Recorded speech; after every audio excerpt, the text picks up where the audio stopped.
Hello everyone, welcome to today's mathematics class.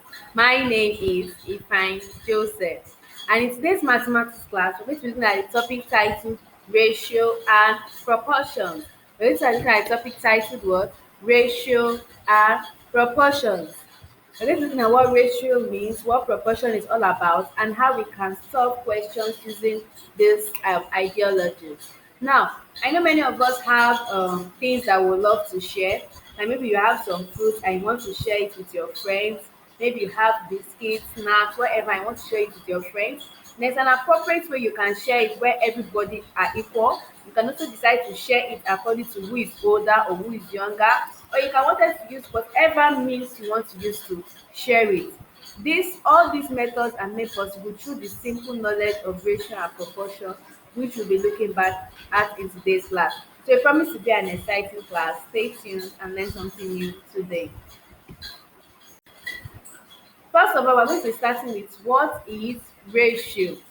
What is ratio? Now, a ratio compares two or more quantity. A ratio is used to compare two or more quantities. Example, you want to compare two boys and three girls. You want to compare them together, you can say there are two boys and two girls, which is 2:3.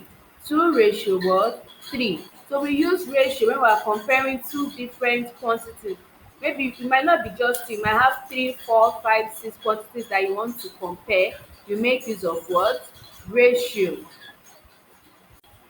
Now, we have various ways of writing ratios as you can see on the screen. In the previous example, we made use of an example of where we have two boys, two girls, and two boys and three girls. You can see that that's 2:3. Now, we have three different ways of writing ratio as you can see them on your screen. You can either write it as 2 and your colon sign, use it to represent ratio. Your colon of dot and dot, you can use it to represent ratio, which is 2:3, or you can decide to write it as a fraction, 2/3, or you can decide to write it 2:3. Whichever way, these are the ways you can use to represent ratio. You can see them boldly listed on your screen: 2:3, 2/3, or 2:3. Now, since we can write ratio as fractions, that means we can also simplify ratios the way we simplify fractions. When we say simplify fractions, that means we are reducing fractions to the lowest term. It means that we are reducing fractions to the lowest term.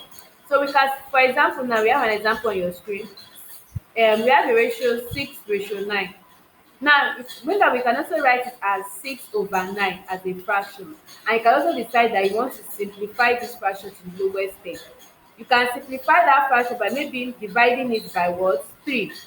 You use 3 to divide both numerator and what? Denominator. 6 divided by 3 gives us 2, and 9 divided by 3 gives us 3. So we've reduced it from 6:9 to 2:3. That is from 6/9 to what? 2/3. So the same way we simplify fractions, we can also simplify our ratios in the same way. We also have equivalent ratios. The same way we have equivalent fractions, we also have equivalent ratio. That means that is used to tell us that two ratios have the same relationship.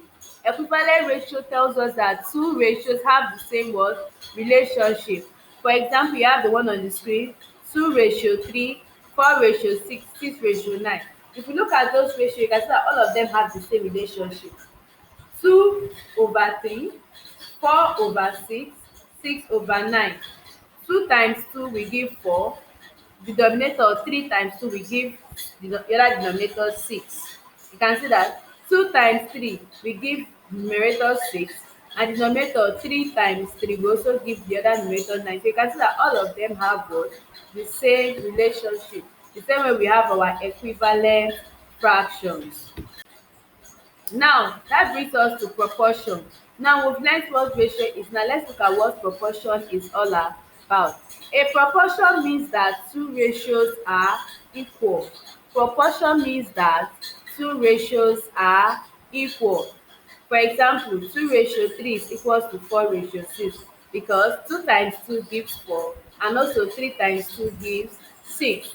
So you can see that they are in proportions because they are equal to each other. You have other examples. You can have 4:5 and 8:10. 4:5, 8:10, they are equal because 4 times 2 gives you 8 and 5 times 2 gives you what? 10. So in a way, they are also equal to each other. So I have some practice questions for you. So if you have gotten to this point of the video, pause the video and attempt the question. Write the ratio of 4 oranges to 8 apples. Simplify 10:10. Find the question mark. You have 2:5 and then question mark over 15. That is, find the ratios that will make them to be in proportion. They also have the question, is 3/4 and 9/12 in proportion? So I want you to pause the video and get to this point and put down your answers in the comment section. So for number one, you can write the ratio in two ways. You can write as 4:8, 4/8 or 4:8. Then when you want to number two, simplify 10:20. You can simplify that as 1/2. You divide both numerator and denominator by 10. Then 2:5. That so 5 times 3 is giving us 2. So definitely 2 times 3 will give us 6.